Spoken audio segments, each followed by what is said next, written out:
என் மகள் சரியா ஆடிய வர வந்துருமா வர சொல்லு பிச்சைக்கார மாதிரி கூப்பிடுறாங்க போனியாடா அம்மா கிட்ட போன அப்பா ஒத்துக்கிறேன் அப்பா ஒத்துக்கிறேன் ஒண்ணு நெஞ்சு விட்டு விட்டு அப்படி என்ன அதுல சிரிக்கிட்டு மாதிரி கேட்கறாங்க போனியாடா அம்மா நல்லா இருக்கும் போய் சொன்னியான்னு கேட்டேன் அம்மா பாருன்னா அர்த்தம் போனியாடா அம்மா என்ன சொல்லுவோம் இப்போ என்ன சொல்லணும் காட்டல சரி நான் தாயாரை பார்த்து வருகிறேன் சித்தமன்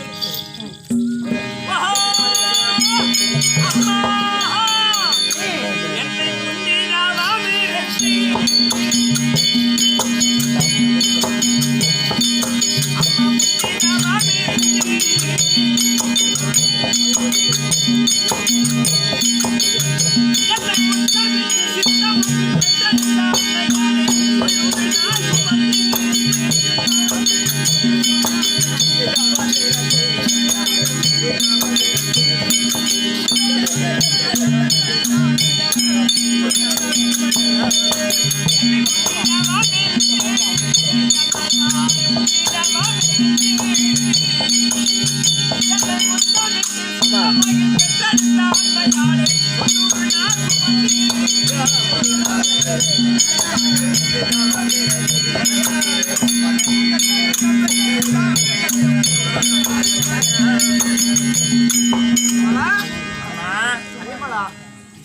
என்ன கலியா உலகத்துல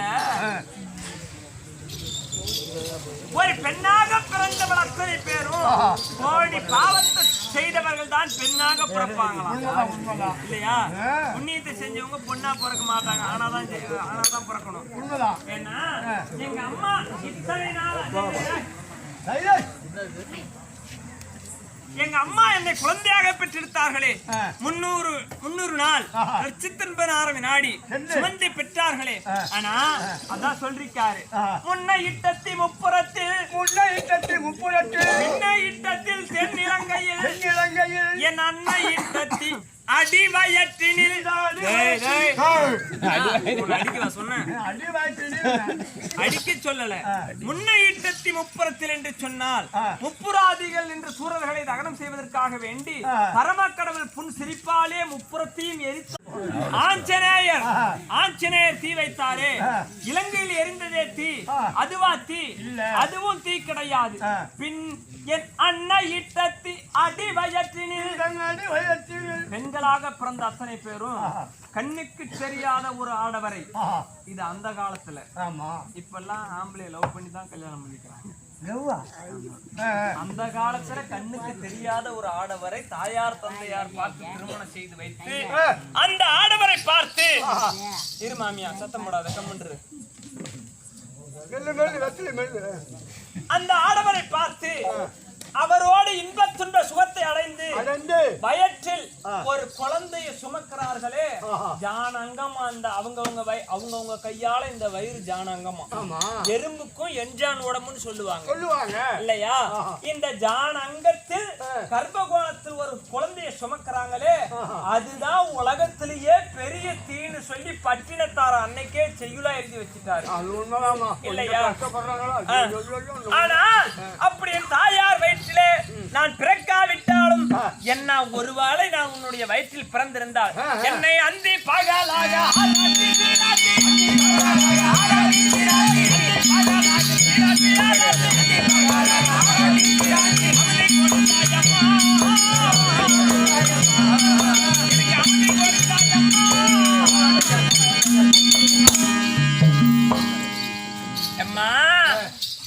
என்னை காலை மாலை இரவு என்று சொல்லபடியான 3 வேளையிலும் நீ பசித்து நீ உன் வயிற்றுக்கு உணவு உண்பதை விட என் வயிற்றுக்கு உணவை கொடுத்து நீ உன் உடம்ப வருத்திக்கிட்டிய அம்மா. ஆனா இதையெல்லாம் செய்தாயே. அதனால்தான் பட்டினத்தார் அன்னைக்கே சொன்னாரு, பின்னை விட்டு வெளியில் கிளம்பி வருகும் போது வேதனையால் என்னை சுமந்த என் அன்னை பார்த்து என்னை கொன்று விட்டு போக வந்த கூத்தன் என்றோ அதை குறித்து முகம் அது வியற்பாகி, அதை குறித்து முகம் வியற்பாகி, அது குறித்து சிந்தை. இதுக்கு என்ன விளக்கம்னு கேட்டா, விண்ணுன்னு சொன்னா இந்த வயிறு, இந்த வயிற்றுல இருந்து இந்த வயிற்றிலிருந்து குழந்தை வெளியே வரும் போது என்னதான் ஆசையோடு பிள்ளை நம்ம வயிற்றுல கரு தங்கிடுச்சேன்னு சொல்லி பொம்பளைங்க வயிற்றுல குழந்தைய கருவை சுமந்தாலும் இந்த குழந்தை பிறக்கிற நேரம் சொல்லுவாங்களாம். அதான் விண்ணை விட்டு வெளியே கிளம்பி வருகும் போது இந்த வயிறு விண்ணுன்னா அந்த வயிற்றுல இருந்து குழந்தை வெளியே வரும்போது நினைப்பாங்களாம், இது பிள்ளையோ என்னை பிடிக்க வந்த பூதமோ என்னை அது உண்மைதான். எல்லாம் நினைக்கிறவங்களும் இருக்கிறாங்க. என்ன இந்த பாடுபடுத்து தேடி அம்மா சாண்ட குடிச்சவன் எனக்கு பிள்ளை குடுத்துட்டானே பண்ணி விட்டானு அப்படின்னு நினைப்பாங்களாம். ஆமா ஆமா அந்த கோபத்துல பேசுவாங்க. ஆனா எவ்வளவுதான் கஷ்டப்பட்டு துன்பப்பட்டு துயரப்பட்டு குழந்தைய பெற்றாலும் அந்த குழந்தை பிறந்ததுக்கு அப்புறம் தான் சொல்லுவாங்களாம் பொம்பளைங்க, ஆனா அந்த குழந்தை கருப்பா பிறக்கட்டும், செவப்பா பிறக்கட்டும், கால் ஊனமா இருக்கட்டும், கை ஊனமா இருக்கட்டும், கண்ணு தெரியாத பிறக்கட்டும், காது கேளாத பிறக்கட்டும், எப்பேற்பட்ட அங்கப்படுதான குழந்தையாக இருந்தாலும் அவாளவாள் குழந்தை அவாளவாளுக்கு பெரிய குழந்தை இல்லையா? அதனாலதான் அன்னைக்கே பெரியவங்க சொன்னாங்க, காக்கைக்கும் தன் குஞ்சு பொன் குஞ்சுன்னு சொன்னாங்க. காக்கா குஞ்சா இருந்தாலும் அவன் குஞ்சு அவன் சொந்தம். ஒரு நல்ல வார்த்தை பேச முடியலம்மா. அப்போ அந்த குழந்தை பிறந்த உடனே தொட்டிலில் கட்டி ஆராட்டி கொண்டிருக்கும் போது பிறக்கும் போதுதான் அந்த குழந்தைய அவங்க கஷ்டமா நினைச்சு பெத்தெடுப்பாங்களோ தவிர, ஆனா அந்த குழந்தை பிறந்ததுக்கு அப்புறம் அந்த குழந்தை படுற பாட்டை விட அந்த தாய் படுற பாடு இருக்குது. அவங்களுக்கு பால் கொடுக்கறாங்களே அந்த குழந்தைகள். எங்க அம்மா எனக்கு எப்படி பால் கொடுத்தாங்க, உந்தன் முத்தை ஊதி ரத்தை முளைப்பாக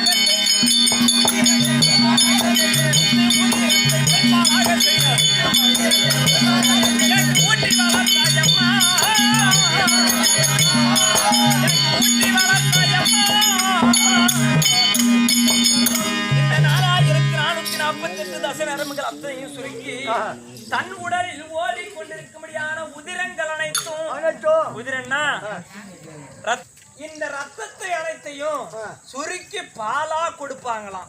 பசுமாட்டுக்கு அடுத்தது பால் கொடுக்கறவங்க ஒரு ஆள் ஆறுன்னு கேட்டா பொம்பளை மட்டும்தான் இல்லையா? நரம்ப சுருக்கி பாலா கொடுப்பாங்க. ஆனா எங்க அம்மா என்னை தொட்டு கட்டி ஆராட்டி கொண்டிருக்கும் போது என்னுடைய குழந்தை அழுகிறதே என்று எனக்கு வாந்தி பேதி யாது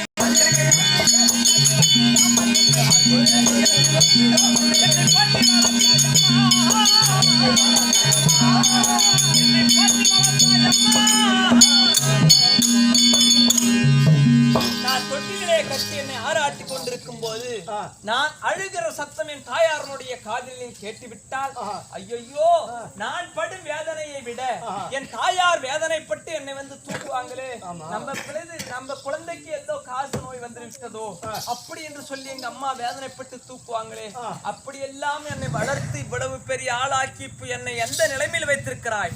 என்னை பாடசாலை வைத்து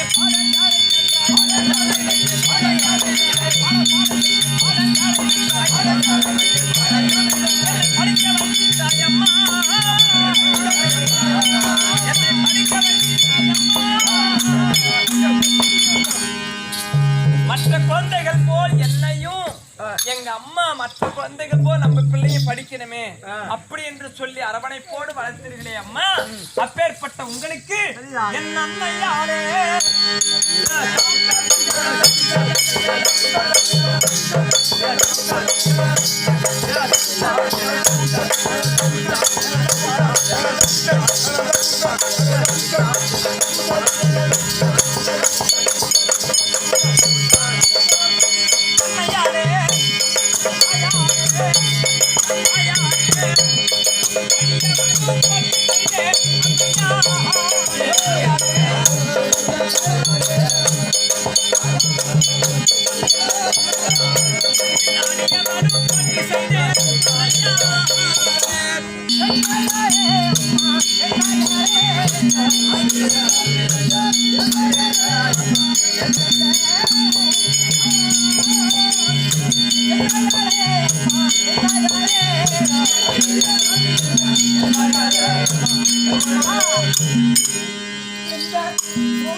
இந்த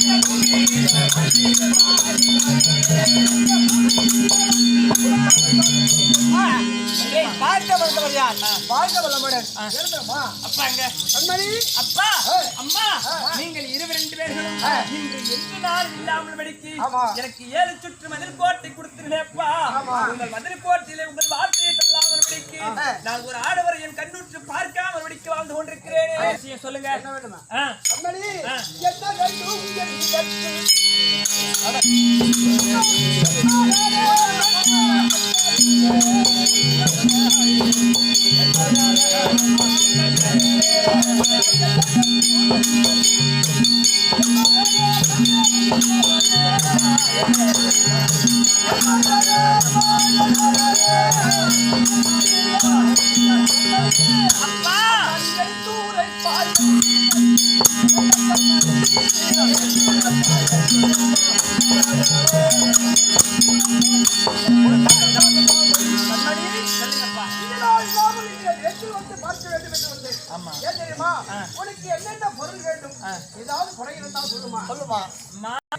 வளர்த்திருக்கிறேனே நீ யாகத்தில் பிறந்திருந்தாலும் என் குழந்தை தானே உனக்கு நான் ஏதாவது கொடுத்திருக்கிறேனா அம்மா 7 சுத்து மதிர்கோட்டைக்குள் வளர்ந்திருக்கிறாயே உனக்கு என்னமா பொருள் வேணும் அப்படின்னு கேக்குறீங்களா அப்பா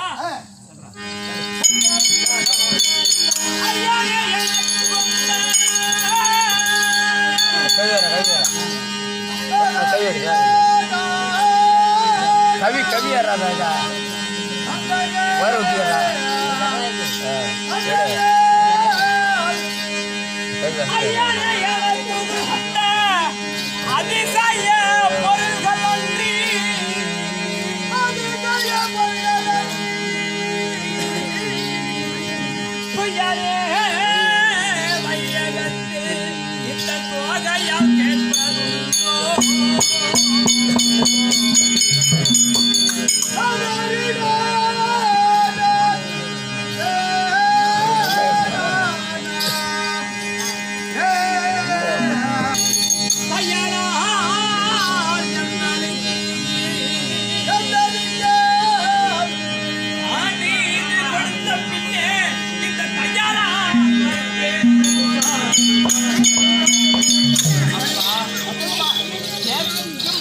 வார்த்தை எனக்கு வினோதமாக இருக்கிறது கேட்க முடியாத வார்த்தை எனக்கு வினோதமாக இருக்கிறது சொல்றேன் குழந்தையாக பிறந்த நாளிலிருந்து 7 சுத்து மதில்கோட்டைக்குள்ளாக நான் வளர்த்து வருகிறோம் தவிர ஆனா இது நாள் வரைக்கும் தாயார் தந்தையாரின் அருகாமணி இல்லை அப்படி என்ற நினைவு எனக்கு கிடைத்தது கிடையாது என் தாயார் தந்தையார் எனக்கு இந்த பொருள் கொடுத்தது கிடையாது அப்படின்னு நான் நினைத்தது கிடையாது நீங்கள் கொடுத்த பொருள் அத்தனையும் இந்த உலகத்தோர் அனுபவித்த பொருள்களை விட பெரிய பெரிய பொருள்கள் எல்லாம் எனக்கு கொடுத்திருக்கிறீர்கள் அதனால் உங்களிடத்துல நான் கேட்கும்படியான பொருள் அப்படி ஏதாவது புதுமையாக இருக்கிறதா அப்பா நான் புதுமையா கேட்பதற்கு ஏதாவது பொருள் இருக்கிறதா எந்த பொருளும் இல்லப்பா அப்பா சரி அந்த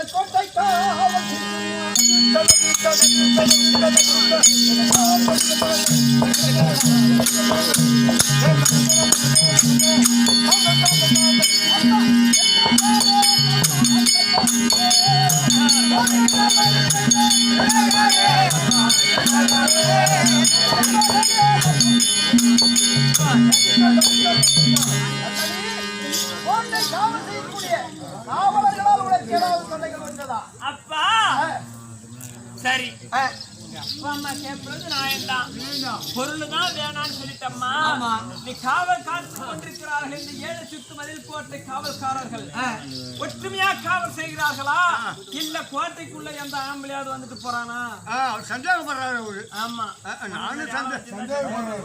நானும் அப்பா அந்த காவல்காரர்கள் மீது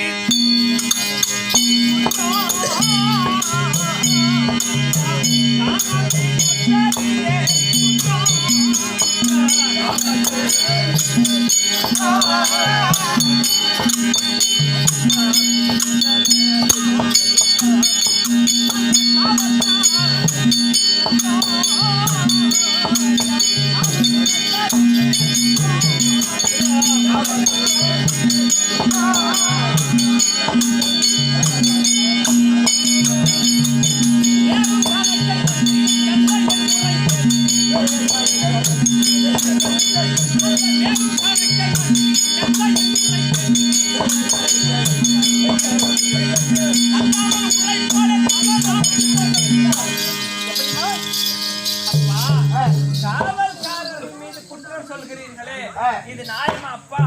அப்பா, ஏழு சுற்று இருப்பு மதில் கோட்டைக்குள்ளாக இருக்கும்படியான அத்தனை காவல்காரர்களும் நான் என்ன காலால் வேலை சொல்கிறேனோ அதை கரத்தினால் செய்து நாழிகை தவறாமல், நான் சொல்ற வார்த்தை நேரம் முடிக்காத வந்து ஒரே நிமிஷத்துல செய்திடுறாங்க. அதனால அவர்கள் மீது குற்றம் சொன்னால் நமக்கு ஈரேழு பிறவிய பாவ ஜென்மமா பிறக்குமா? அவர்கள் மீது குற்றம் சொல்ல வேண்டாம். அப்பா, உங்களுடைய உரை போல் நான் இந்த இருப்பு சோட்டைக்குள் வாழ்ந்து வருகிறேன். அதனால என்னை பற்றி நீங்கள் கவலைப்பட வேண்டாம். நீங்கள் அரண்மனை ஏகுங்கள். எனக்கு எந்த ஒரு ஆபத்தாக இருந்தாலும் என் ஏழு சுட்டு இருப்பு எதிர்கோட்டில் இருக்கும்படியான அத்தனை காவல்காரர்கள் உங்களிடத்துல வந்து உரைப்பார்கள். அது வரைக்கும் நீங்க உங்க அரண்மனை போயிட்டு வாங்க.